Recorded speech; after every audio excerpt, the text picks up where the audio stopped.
In these open waters, even a 2-ton baby humpback is exposed to natural predators. Sharks looking for an opportunity to strike an inexperienced calf.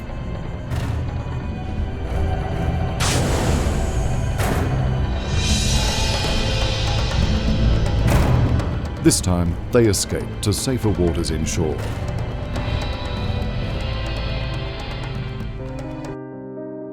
It's early August, and so far the researchers have spotted over 1,000 whales.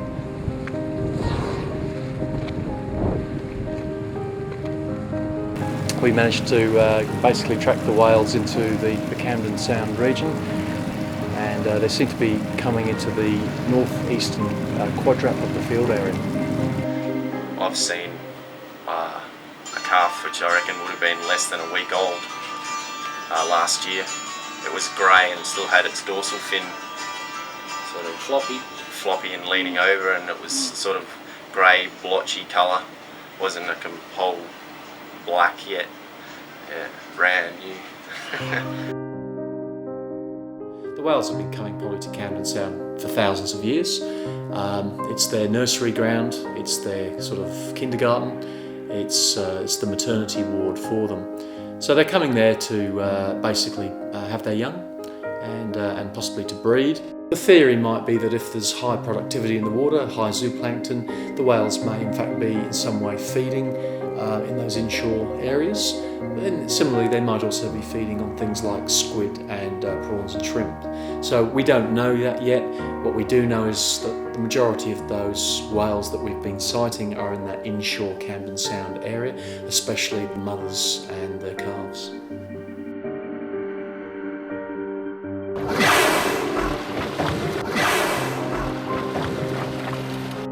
So we will be doing about 7 sample sites today, and at each sample site we deploy the hydrophone for the humpback whales.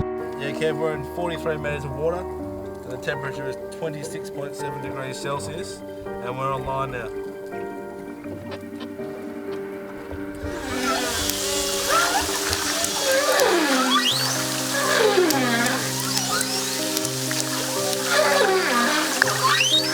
I think Camden Sound is just a natural it's almost like a place, it's a staging area. It's also a place where I think the cows can educate and train their calves. They're in a situation where they can tuck in behind islands to get out of the tidal currents. Similarly, they can move their calves around the area and actually train them into those quite intense tidal currents. I just think something's going on, which hopefully the science will show in the fullness of time, whether it's the productivity of the water column or whether it's because of the natural sound properties. There's something going on there.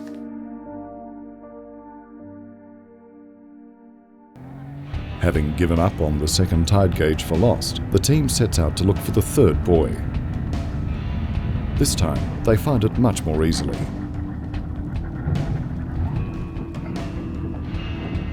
Are we men or mouse hands? With the mice! Is that one there almost walked through on the shadow? Yeah, see? Look at this. Look at this. Photograph the check-up, please. You didn't stick eyelets on it. You have to put an iron. The group discovers that the line securing the marker buoy to the tide gauge had frayed, rubbing against the shackle. See? This gives them a clue as to what might have happened to the second tide gauge. So Hans, do you agree that at the other site there'll be some lead weight on the floor but nothing else? Yeah. The rest is gone? Yeah, the rest is gone. I really do think so. Yeah, but this is 2 weeks and more and would be gone already. Yeah.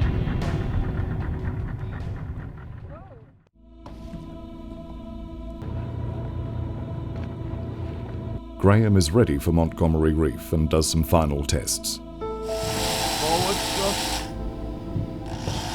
Reverse. Sitting in the middle of Camden Sound and about 300 square kilometres in size, scientists suspect that Montgomery Reef is the lifeblood for the surrounding ecosystem. Coral reefs and algal banks are the rainforests of the sea and support organisms from the bottom to the top of the food chain.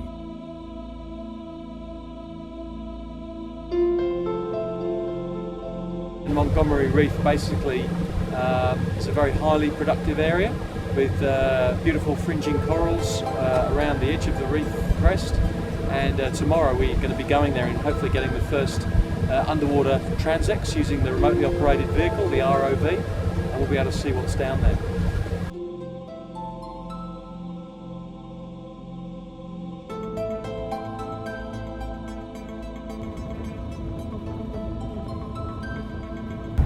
Okay, she's in. So you have beautiful corals there, Graham? Yeah, beautiful. For the first time ever, the team are seeing incredible pictures of the coral species and marine life of Montgomery Reef. Nice fish, nice fish. The ROV is working beautifully, recording this amazing information without a hassle. Steve and the team are thrilled with the results and the sheer amount of stunning aquatic life. Oh, see those big corals? Those big, yeah, go, yeah, it's beautiful.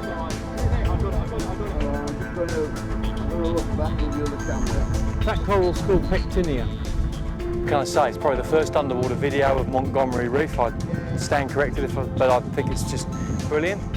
Beautiful corals, beautiful fish, and that's just in a bit of a lagoon here. So the actual crest would be even more spectacular. After a successful day, the researchers decide to take some time out to explore Sampson's Inlet.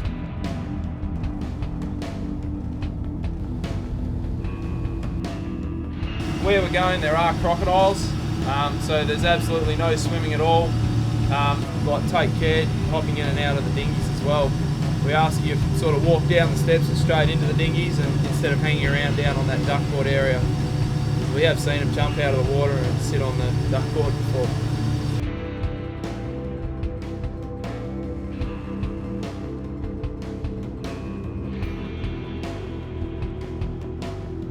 The rugged beauty of this untouched Australian landscape is just breathtaking, even with the dangers lurking just below the surface.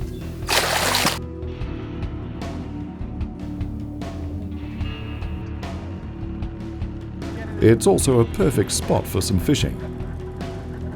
What you got, Hans? What you got, Hans? Get her in, mate. Right, get her in. Get her in, Hans. Well done, mate. That's dinner.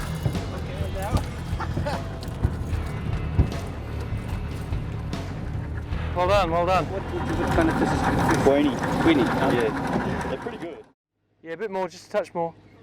Keep going, As the team prepares to eat their catch, Steve takes the opportunity to have another look below. Oh, a fish just went past. Have you seen this stuff? What? Tell us. This is all of the planktons, yeah, in the water? It is the plankton. Yeah. I'd There you go. say that, even those ones might even be bigger than a millimetre. So this is the area where these chlorophylls are getting up to 1 microgram per litre. Yeah. So this area here. The fringing reefs here in the Kimberley have certainly proven to be amazing, bursting with life, unseen and flourishing. For now. For Steve and his team, this has been a brilliant first taste of the abundance here. But hopefully it's not their last. So we hope to uncover within the Kimberley area some truly unique and remarkable endemic species. From what we've seen to date from the few underwater videos that we've taken, it's truly unique and spectacular, and the fantastic filter feeding communities, sponges, bryozoans, sea whips, all living down to up to 50 metres water depth in these incredibly harsh conditions. The fringing reefs and the corals seem to be quite incredibly adapted as well, and magnificent, and there's algae coexisting with the corals. We really truly are unearthing a coral reef province of global significance.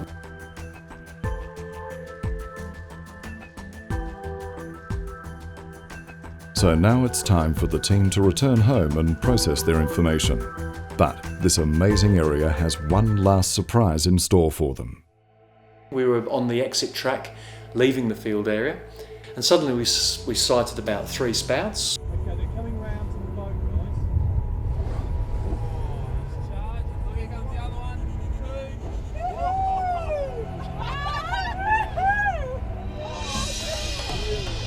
2. But then it was, well, is that 3 spouts or is that 6? And 6 became 9, and I think we ended up with roughly 12 whales.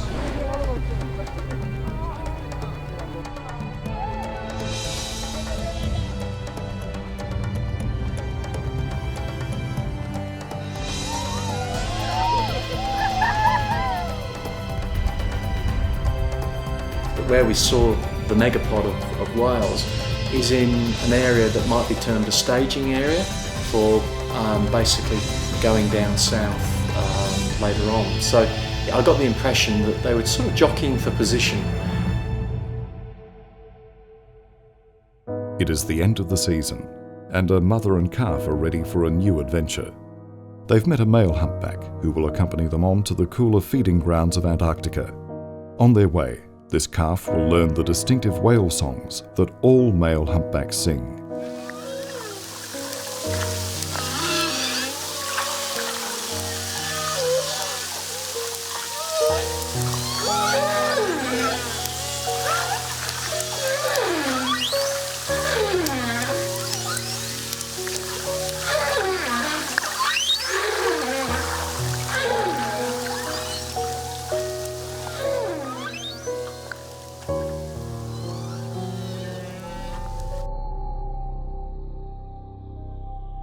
For the researchers, it is clear that local and Indigenous knowledge can all help advance scientific understanding of this complex and mysterious region.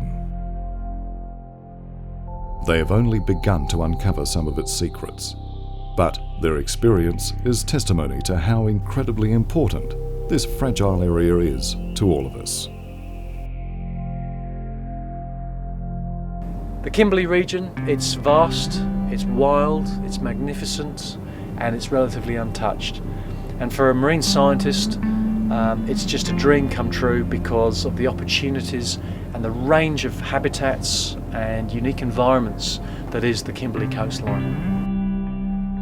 So overall, it's a very, very challenging time. A lot of competing pressures on this place.